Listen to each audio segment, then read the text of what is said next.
Arrested and taken away, a detective found the carbine in the boot of the escapee's car.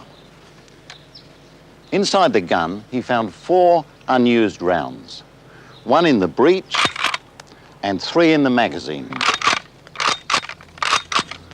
That means that at least 5 rounds were not fired, if we also include the one found on the roadside outside Pentridge.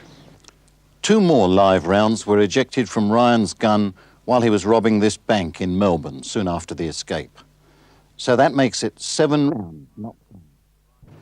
But when Ryan took the rifle from the rack in number 1 tower, it was loaded with 8 bullets, the standard number.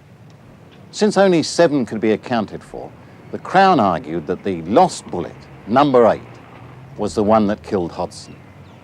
Ryan explained the missing bullet. He said that when he took the gun, he left a live round lying on the floor of number 1 tower.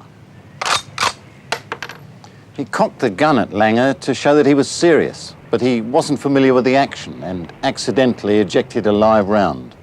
Not wanting to draw attention to his clumsiness, Ryan claimed he left the round on the floor, where it could have been picked up by prisoners who regularly clean out the towers. It was established at the trial that something like an unfired bullet would have been an invaluable item for betting or trading amongst the prisoners. While the bank raid was in progress, a housewife, Mrs. June Crawford, wandered in to bank some money and ran straight into the middle of the bank thieves. I asked her what happened. Well, I walked into the bank to pay in some money, and a young man bobbed up from under the counter with a gun, and I thought, well, this is a funny Christmas joke, and he said, don't move or I'll shoot. I was still trying to take it all in when an older man came from the vault where he had just evidently locked the staff in and said, that's right, lady, we're the escapees and we're desperate and we will shoot. When Ryan robbed this Melbourne bank, he not only left 2 unfired carbine bullets on the floor, but he also made an apparent verbal confession to 3 members of the staff.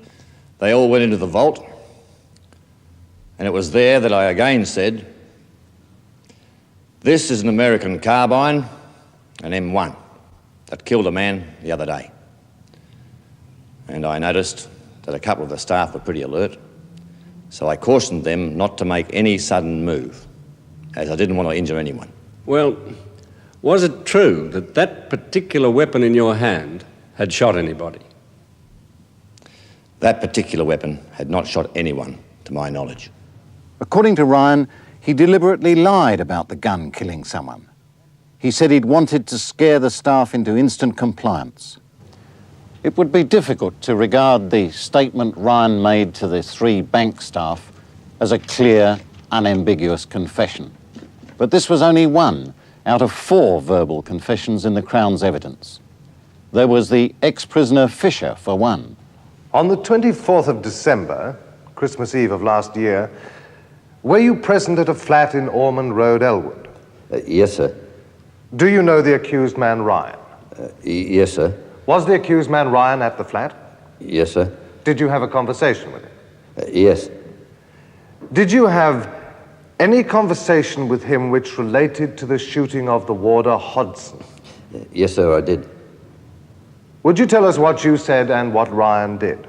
Well, I asked Ryan who shot the warder, and he said he did. You asked Ryan who shot the warder, and he said he did? Yes, sir. Did he say anything more? Well, he said he'd have shot anyone else who got in his way. Ryan emphatically denied saying anything like this, and no one corroborated Fisher's story. It was an ex-criminal's word against a current criminal's.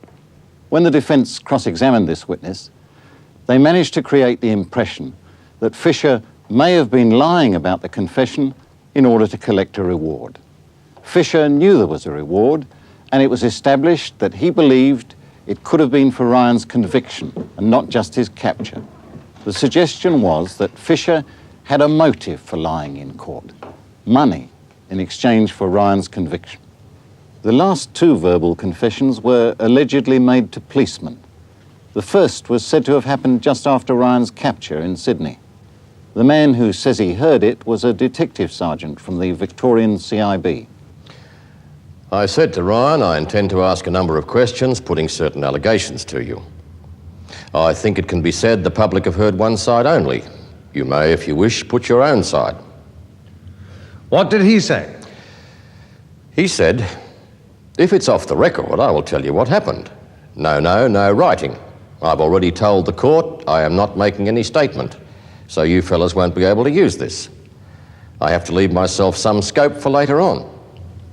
I said, what about the Brigadier's injuries?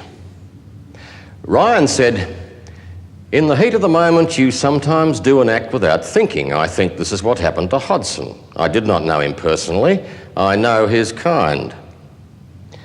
He had no need to interfere. He was stupid. He was told to keep away. He grabbed Pete and hit him with an iron bar. He caused his own death. I didn't want to shoot him. I could have shot a lot more. There was the screw in the tower who operated the wrong gate or the wrong lever. This typewritten account of the verbal confession allegedly made by Ryan was never shown to Ryan and naturally didn't bear his signature. It was memorised by the policeman and written down afterwards. It was made, according to the detective, right after Ryan had made a prior statement which he had signed. Before you go any further, I wish to make a statement. I am not making any verbal admissions. I am not trying to be smart or insult your intelligence, but I would like to seek counsel before I answer any questions. It might seem odd that Ryan would add his signature to that statement and then immediately afterwards completely contradict himself and make a full verbal confession. But that's not all. He signed another document, a record of an interview that took place immediately afterwards. I was not aware that a penal officer had been shot until I read it in the papers and heard it over the radio. Even then, I refused to believe this until I saw his funeral on TV. It is a regrettable instance. Professional criminals with Ryan's amount of experience rarely make verbal confessions, unless they want to confess. Just before Ryan was flown back to Melbourne, at the extradition court, he made a second statement, again affirming that he'd made no verbal admissions. I wish to make a statement. You realise it will be recorded and forwarded to Melbourne? Yes, but I wish to make the statement. I wish to state that myself and Mr. Walker, that we have made certain no-committal verbal statements, mainly that we will act under the instructions of our counsel. And I wish to state further that we will make no further statements on the trip back to Melbourne. On the plane coming down to Melbourne, how was Ryan escorted? The accused, Ryan, was handcuffed to me. Handcuffed to you? Yes. Did you sit together in the plane on the way to Melbourne? Yes, sir. Did you have a general conversation during that flight? I did, sir, yes. Insofar as that conversation is relevant to this present trial, will you tell us what Ryan said? The accused, Ryan, said to me, he said, we were set to go last Christmas, but when we got to the wall, the fellow who was with me jibbed at the wall, so we had to turn back. Then Peter and I mated up because he wanted to go also, so we planned it. We had to wait until the right man was on the wall, and that was Sunday. The warder spoiled the whole show. If he had not poked his great head into it, he would not have got shot. It was either him or Peter. One tactic used by defence counsel was to bring a skeleton into the courtroom. Counsel wanted to prove that, given the trajectory of the bullet through the victim, Ryan couldn't have fired the shot. The bullet entered here by the victim's right-hand collarbone and left the body here about an inch lower. Now, given Hodgson's bulk, the distance between the entry and the exit of the bullet would have been about 7 inches. Since the bullet hit no bones hard enough to cause deflection, the path through the victim would have been a straight line sloping downwards on an incline of about 1 in 7. If we follow this line back to where Ryan was standing, we find that his rifle would have had to have been 11 feet above the ground. Going beyond Ryan, the line ends up here, about level with this catwalk where warders patrol with M1 carbines just like the one Ryan had. The defence, of course, was implying that a warder on top of this wall may have hit Hodson accidentally in an attempt to shoot Ryan. Let's assume that the defence was wrong and that Ryan did fire the shot. If we bring the line down to the height of Ryan's rifle, making it horizontal, this means that Hodson would have had to have been leaning slightly in the direction of Ryan as he was running. Most witnesses who remember claim that Hodson was running upright, but presumably they didn't mean mathematically perpendicular. What they did mean by upright may well have entailed a certain amount of plus or minus. The mathematical line of attack turned out to be a confusing red herring. It damaged another part of the defence case, that part based on the testimony of the warder Patterson, who says that he fired a shot not from high up on the wall, but at ground level, his rifle no higher than Ryan's.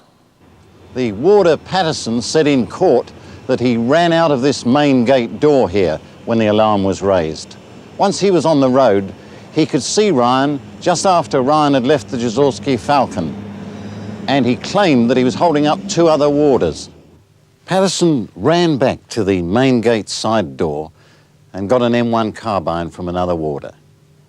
As he rushed again onto Champ Street, he said that he heard the crack of a rifle report. He took aim at Ryan, but there was another warder in the way.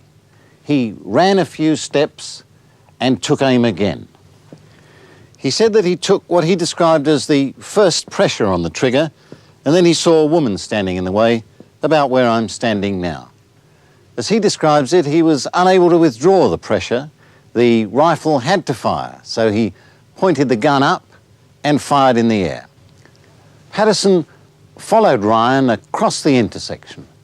It was then that he noticed Hodson lying on the tram tracks. He got to within 10 feet of Ryan as the escapees drove the Vanguard past the petrol Bowsers and onto a Hayes Street. He took aim again, but once more there were too many people about, and he couldn't fire. That was what Patterson said in court. Before he came to give evidence at the trial, Patterson made 3 separate statements at 3 separate times, and in each statement he gave a different version. Up till now, I've said that no witness heard any more than one shot, but I'd like to qualify that. Patterson may have heard 2 shots. In his first statement, he said that he'd heard no other shot than his own. That statement was made on the day of the escape. But in 2 later statements, he said that he'd heard 2 shots, his own and another. I did not hear a shot fired other than the one I fired myself. As I got out, I saw traffic on Sydney and Champ Street banked up. Traffic on O'Hayes Road opposite was also banked up. I then saw a prisoner I know as Ryan holding 3 prison officers at bay with a rifle. In all statements made after that day, Patterson said it was not 3 warders that Ryan was holding up, but 2. I left the siren sounding and ran outside, where there was a great commotion. I looked over towards where the commotion was coming from, and I saw a prisoner with a gun holding 2 officers at gunpoint. I ran back inside, I asked for a gun, I went to the main gate, I received the gun, and I ran back again. As I was running across the lawn, I heard the crack of a shot. I did not hear a shot fired other than the one I fired myself. Just as I turned into the entrance to the garden, I heard a rifle shot. I looked. I saw that Ryan still had 2 prison officers bailed up. I stopped. I took aim at the prisoner Ryan, but the 2 prison officers were in my line of fire, so I dropped the rifle again. I then jumped over the garden wall into the roadway of Champ Street. Patterson also changed his mind about who crossed his line of fire. In this last statement, it was 2 warders. In his first statement, however, made on the day of the escape, there were no warders in his line of fire, but a civilian. I was about to fire when a woman walked into my line of fire. I then lifted the rifle. I then ran into the middle of Champ Street. I then saw a prison officer lying on the roadway opposite the Catholic church, or perhaps close to the car park. He was lying about 6 to 8 feet east of the tram track. Ryan seemed to have disappeared temporarily. The fourth main contradiction is about the time at which Patterson actually fired his one shot. According to his first statement, he didn't fire the shot until Ryan had commandeered the getaway car, driven through this petrol station and down a Hayes Street there. The version he settled on in court was that of the third statement, where the time of firing is given as the moment when Ryan has first stepped out of the Jaworski car. I stood on the pavement and took another aim at the prisoner Ryan. I was about 15 yards away from him. He was still in the same position, moving about with rifle in ready position. I had him lined up in the sights of the rifle. I was about to take second pressure on the trigger, and I saw a woman come into my view. She was beyond Ryan, towards the intersection. I immediately threw the barrel of the rifle up in the air and let the shot go up in the air. That was the final statement of the three, and it places Patterson back here and Ryan here. Now, Hodson was here in more or less the same straight line. So if Ryan were in the right position to cause the type of wound that killed Hodson, then so was Patterson. Patterson's rifle was examined, and one round out of a clip of 8 rounds had been fired, leaving 7 in the gun. That he'd fired one and only one round was not disputed. But at the trial, defense counsel did dispute a large part of the rest of his story. I'll go on with the reading. I ran back along the jail wall to the entrance into the garden. Just as I turned into the entrance to the garden, I heard a rifle shot. I heard the crack of the gun. As you turned into the entrance of the garden. Now, that's what you've got there, isn't it? That's what it says in the statement. Aye? I looked up and saw that Ryan still had the 2 prison officers bailed up. So that you heard the crack of the shot, whilst Ryan was still menacing the 2 prison officers side by side on the passenger side of the car. Is that correct? Is that correct? Aye, that's what's in here. Well, is it correct? Well, I suppose it's in here. Aye, that is correct. So Patterson heard the crack of the shot while Ryan was still menacing the 2 warders. This seems to imply that Ryan could have shot Hodson while pointing his rifle elsewhere. Either that, or it wasn't Ryan's shot that Patterson heard. The defense confronted Patterson with another inconsistency, one that we've already touched on. I stopped and took aim at the prisoner Ryan. But the 2 prison officers were in my line of fire, so I dropped the rifle again. You see, you're not saying that there's a woman in your line of fire. It's the 2 officers this time. Aye, the first time. The first time there were 2 officers. Now, you see, in the earlier statement, which I read to you, when you took your first sighting 240 feet away, you could not fire because there was a woman in your line of fire. Well, explain that at the inquest. We'll come to what you said at the inquest in a moment. In your second statement, it's not a woman in your road, it's 2 officers. Now, that's what it says there, isn't it? I'm getting mixed up here. Would you mind repeating that again? Mr. Patterson, we are all getting mixed up because the 3 statements do not fit together. The defense pressed Patterson to explain why his later statements and testimony were so at odds with his first statement made on the day of the escape to a Detective Sergeant Carton. You're not suggesting, are you, that Detective Sergeant Carton invented this statement? Not for a minute. A man can only do his job as it can be done. The only difficulty was the man couldn't understand me.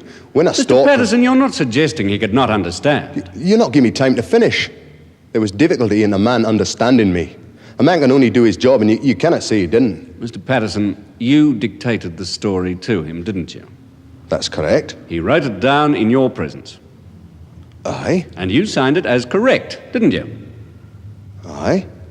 Patterson later said he signed it without reading it because he was too tired after such a heavy day.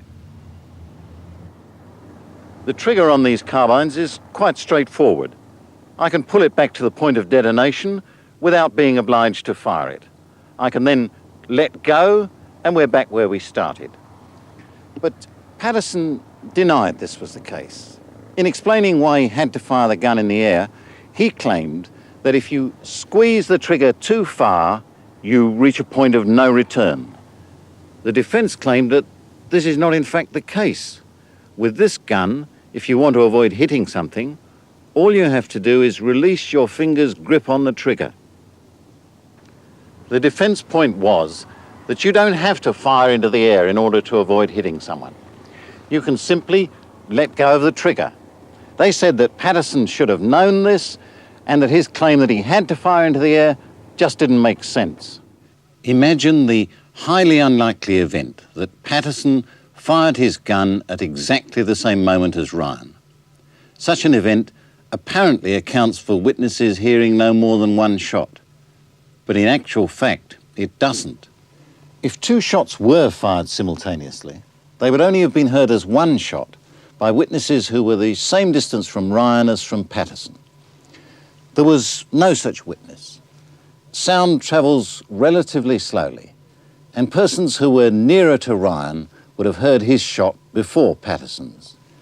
Anyway, it was too much of a fluke for either side to take seriously. There were only two other possibilities. Either every single witness but Patterson was wrong and two shots were fired, or else only one shot was fired, namely Patterson's.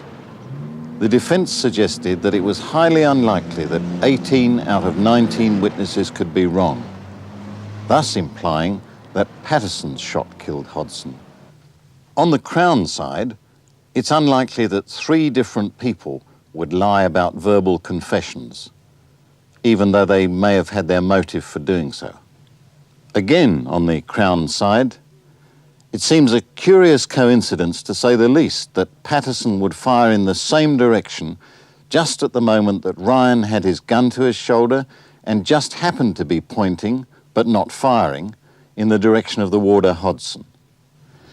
The defence stressed that while the police found the unfired round Ryan had ejected, they failed to find any empty shell from Ryan's gun. So the jury were presented with two contending explanations, both possible, but both beset with difficulties. One says that the warder's rifle fired the shot, the other says that Ryan's rifle fired the shot. Before I discuss the jury's verdict, it's necessary to mention that even if it were the case that Patterson fired the fatal shot, as the defence suggested, it's highly unlikely that he could have been found guilty of any offence.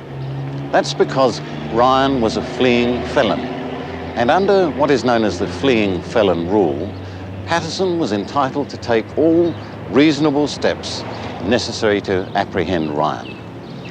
In the circumstances, it is most probable that it would have been found that Patterson was doing no more than his legal duty. As far as Ryan's being guilty goes, there were three additional problems. Firstly, it is often alleged that the police, when anxious to secure a conviction, will sometimes falsely testify that a criminal has confessed. In the underworld, this activity is known as verbaling. A second problem is that eyewitnesses will tend to believe an obvious interpretation of events presented to them, even when it may not be true. Thirdly, there did exist an explanation of all the facts consistent with Ryan's innocence. In many respects, it accounts for the facts better than the Crown case. These 12 seats were occupied by men who 3 months before had been told over and over again by newspapers, radio and television that Ryan was a killer. In court, the defence counsel tried to overcome this prejudice by appealing to logic, and especially to the persuasive argument that it was highly unlikely that more than one shot was fired if nobody but Patterson had heard it. To the jury, this logical gap in the Crown's explanation of events was apparently unimpressive. They returned a verdict of guilty, and Ryan was sentenced to be hanged. In other words, the jury thought Ryan was guilty, not just on the balance of probabilities, but beyond reasonable doubt. At the time of Ryan's hanging, it was summer holiday time, the silly season, and the media were looking for good stories just as they had been the year before.